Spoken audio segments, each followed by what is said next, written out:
Nélio, vamos falar um pouquinho aqui de Rolling Stones. Tem até aqui um amigo, é o Arca alguma coisa. Boa noite, conte-me suas passagens com os Stones. Sou louco pela banda. Falei aqui no início, né? O Nélio escreveu dois livros sobre o Rolling Stones, né? O Sexo, Drogas e Rolling Stones, né? E também escreveu Rolling Stones no Brasil. Então Yeah. fala um pouquinho dos dois livros, antes de eu fazer perguntas específicas da banda. Rolling Stones do Brasil, eu escrevi.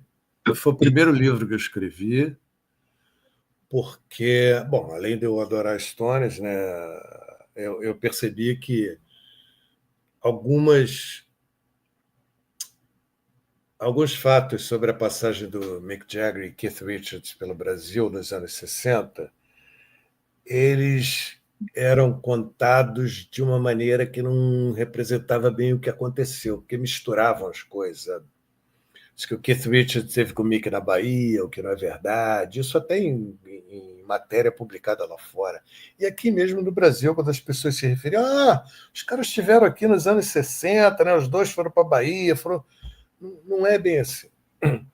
E eu, como, de certa forma, acompanhei essas viagens e acompanhei. Quer dizer, o, quando o Mick Jagger veio aqui ao Brasil pela primeira vez, foi em janeiro de 1968.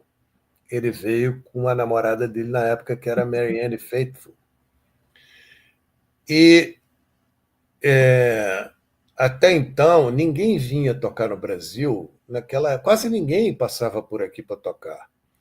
Tudo que estava acontecendo no mundo musical do rock naquela época era naquele eixo Estados Unidos e Inglaterra, né? A história era ali. Beatles, história, tudo que estava acontecendo era lá em cima. Aqui não acontecia nada. Aqui você pegava uma.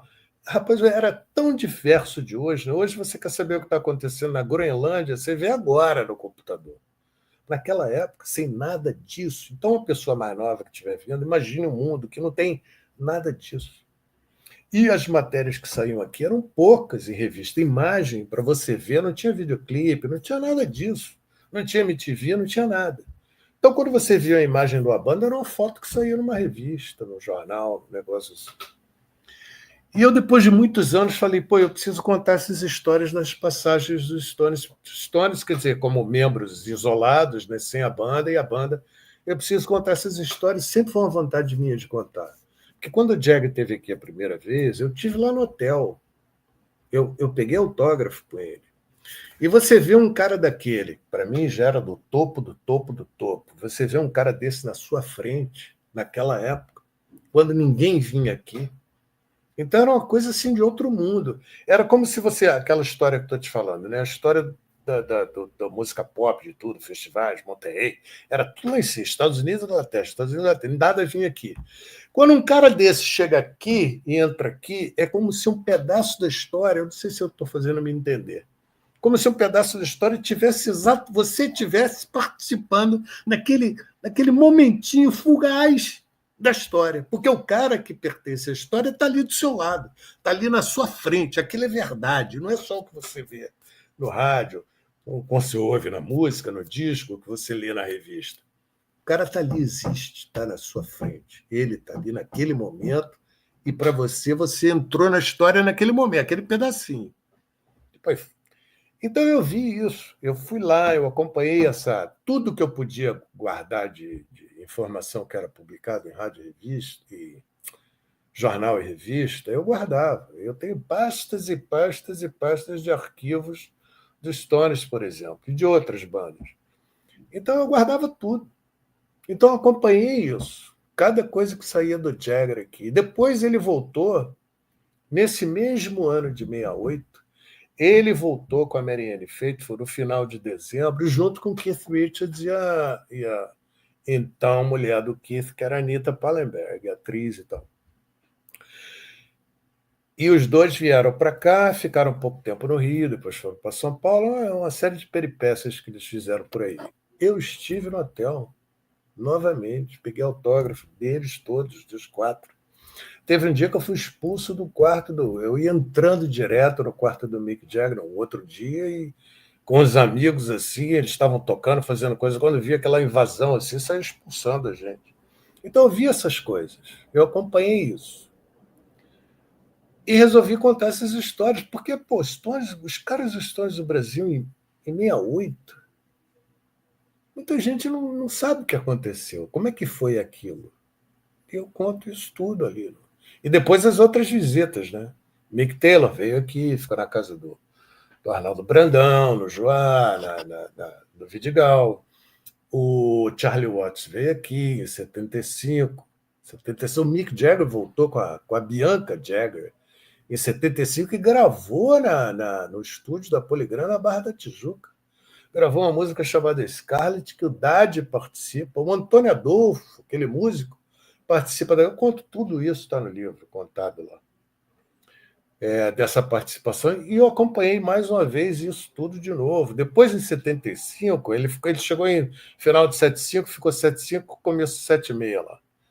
Ele teve em Búzios, ficou 3 dias em Búzios, e por acaso ficou um amigo meu, estava lá e ficou sendo guia dele esses 3 dias de Búzios. Então, eu conto essas histórias todas que nunca, nunca, nunca antes foram contadas. Da passagem do Jagger pela Bahia, quer dizer, a ida deles a Matão, interior de São Paulo, onde eles ficaram na fazenda do Moreira Salles, quer dizer, era do Valtinho, né? do pai do Valtinho Salles e do João, né? E lá que eles compuseram Honky Tonk Women, né? Vem dali, né?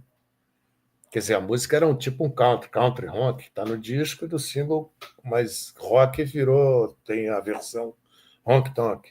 Então foi feita ali em Matão. Então tem muita história. Então eu resolvi colocar isso tudo e a partir e esse primeiro livro ele foi publicado em 2000, então ele vem até a última visita de algum deles até aquela data. Eu acho que tinha sido, não me lembro agora se foi, não. Quem veio por último ali já não lembro agora. Teria que ver ali até aquela data de 2000. Mas o Jagger veio algumas vezes, veio em 84, né? 84 ele veio fazer aquele filme dele, Running Out of Luck, né? Dirigido pelo... Oh, meu Deus, o nome me escapa agora. O cara que trabalhou, fez clipe pro David Bowie e tudo, mas o nome me escapou agora. Então ele fez aquele longa aqui, Running Out of Luck, que o Rich aparece, o cantor Rich.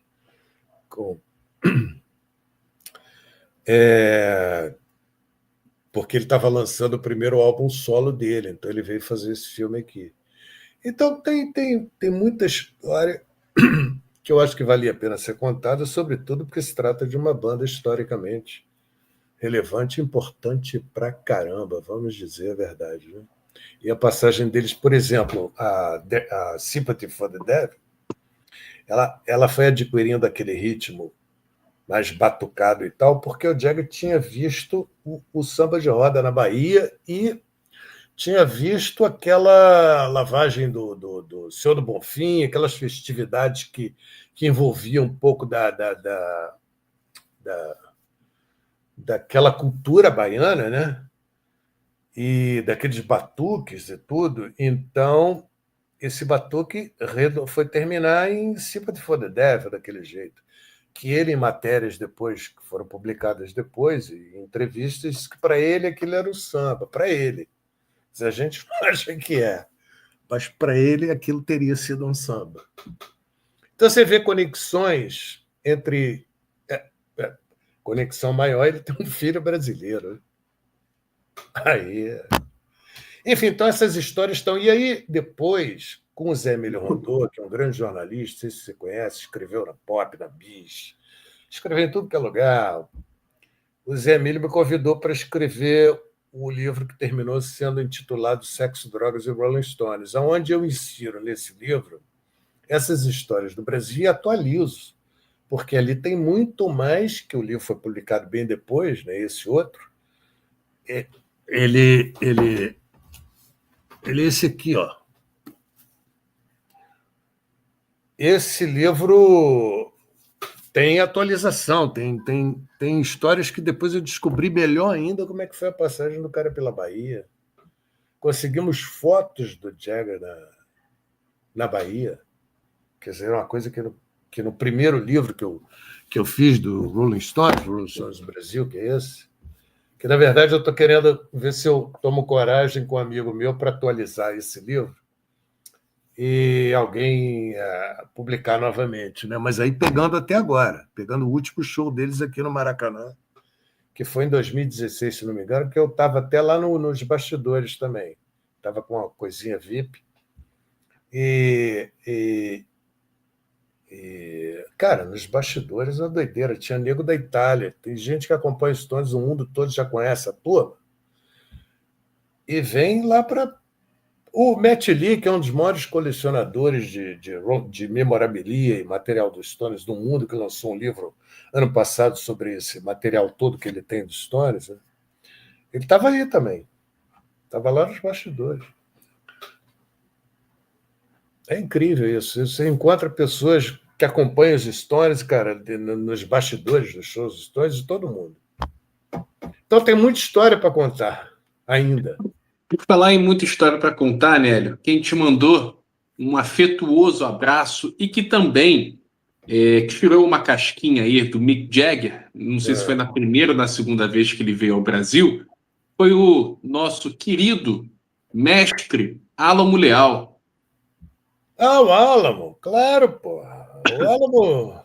Manda um abração, Álamo, para você, cara.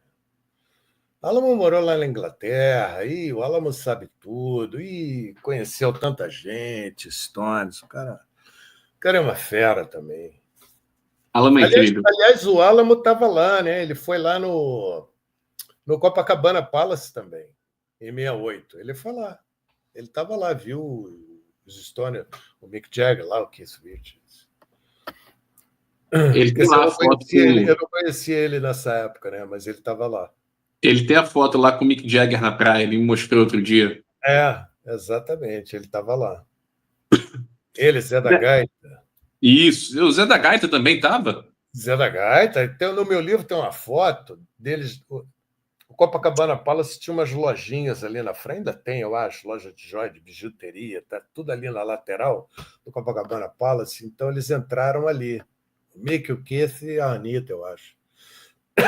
Desculpa, a Marianne não estava, não, eu acho. E aí estava o Zé da Gaita lá, perturbando eles, o Álamo também ali em cima dos caras, como eu gostaria de estar também, mas eu estive lá no outro dia, sei lá. Eu estive lá 2 dias, dessa vez. Da outra vez, da primeira vez, eu também estive lá no Copacabana Palace, inclusive fui até bater no quarto do Jagger depois. Mas, enfim, abração, Álamo.